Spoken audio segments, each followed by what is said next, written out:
Okay, so for haze items, if I do start with a tier 2, I like doing active reload over backstabber. How do you feel about that? So you like doing tier 2, if you were to do a tier 2 start, you like doing active reload over backstabber, right? I think both items are for different jobs. When you look at the two items, backstabber is an item that helps you like in the early game. It doesn't really have benefit going later on. It has the benefit of shredding bull resist and slowing them, sure, but active reload is an item that will persist with you and be valuable throughout the whole entire duration of the game. Backstabber, it's the exact opposite. It's an early game item. Now active reload definitely does have its benefits in lane, but they're basically just two different items for two different tasks. Yeah, a lot of people get caught up in like, oh, this item versus this item, but the thing is, each and every single item in this game, they all have their own purposes. And it's not just like one item is better than the other, right? It's like two different items, two different jobs. All right, so same thing for extra spirit versus extended mag.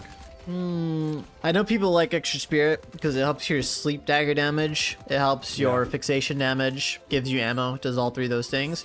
But the thing that it doesn't do is it doesn't give you wave shift on the minions. So when you buy an orange item, you inherently get weapon damage. Right. Extended mag also gives you weapon damage. I find that to be much more valuable than the extra spirit. Haze isn't really also a character that you're going to be playing spirit unless you're playing a pick dagger kind of haze. So I don't think extra spirit is good to buy first item. I think extended mag's better. Same thing for Veil Walker versus Fortitude. Once again, two different items, but actually they're pretty similar now. The reason for that is Fortitude is still built by characters, but nowadays some characters they build Veil Walker, and you'll notice characters like Seven, Mina, etc, etc. Those characters like to build Veil Walker for one of two reasons, or one of three actually. First, it gives spirit power compared to Fortitude. So if you're playing a character like Seven, you might value that instead of having much more HP.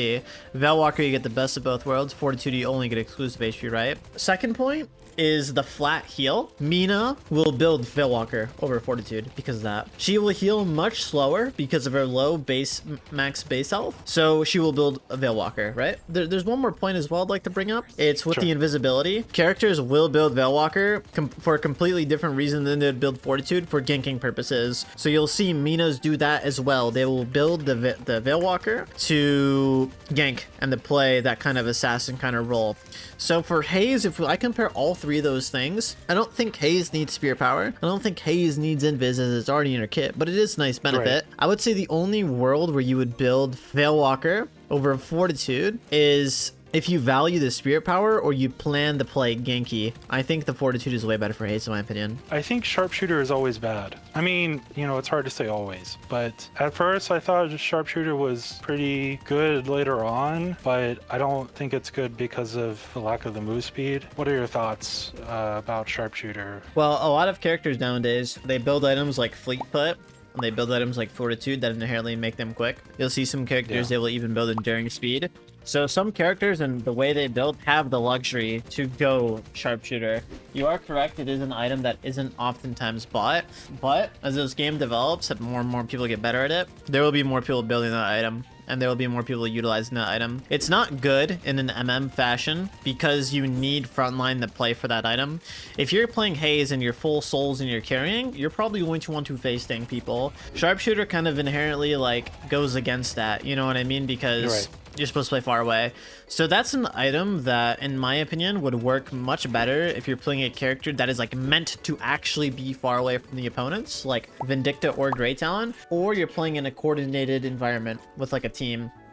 In matchmaking, I don't think it's good. I mean, you could definitely use it. It's just like different than how you'd play Haze. Like, it's hard for me to explain it, but just like you will get more value out of something like how playing get more value out of, in just my opinion. The Sharpshooter, it's definitely can be good, but it's just not worth it right now, unless you're playing in a coordinated team environment. Because what if you don't have frontline? You're not gonna get use out of Sharpshooter because they're just gonna run at you. I oftentimes buy Silence Wave around probably 16 to 18 minutes. I was thinking your thoughts on what if I did Slowing Hex into Curse instead of Silence Wave into Curse. This is kind of similar once again to that first question you asked. I think both items are really good, but for two different tasks. So there was a game that I was actually watching today, and I was watching a replay for it, and there was Buff Enjoyers versus Abrahams, and 4 of them had Slowing Hex for Mina. They built that item specifically for Mina. They didn't need to build Silence Wave for the Mina because Slowing Hex got the job done for her too. That's the only thing they're trying to stop, her movement ability, right? So it depends what you're versing. You know, for example, this end match post screenshot I'm looking at right now, there is good value from building Silence Wave because you can use it to stop the Mina too. Yes, you're silencing her ability, but you can also use it to stop the Yamato ults. You can use it to stop the Dynamo ults. You can use it to stop the Holiday Lasso. You can use it to stop a lot of important abilities. So I would say that it's a very team comp dependent thing on if you're building Silence Wave or Slowing Hex. But for the most part, I would say that Slowing Hex, depending on how you're playing Haze, if you're playing Haze carry oriented, what I mean by that is like damage oriented, I think Slowing Hex is a much better investment for the most part, as long as you're just like not looking to silence and just like immobilize because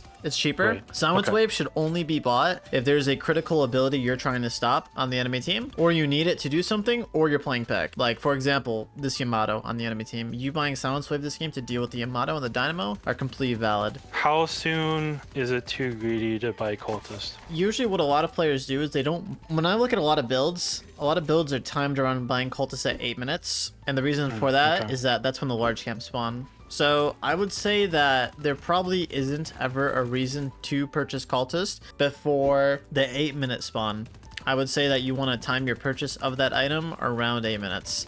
It can be after 8 minutes, but it's an investment item. Like, you don't want to buy cultists at the end of the game, use it once, then end the game, right? Because you'd be better off using it. Or not using it, sorry. Buying something like, you know, 3,200 items like Toxic, Tesla, Sharpshooter if you want, Hollow Point, you know, Fortitude. So you want to buy it at the perfect time to start investing, which is around 8 minutes to use on the tier 3 camp.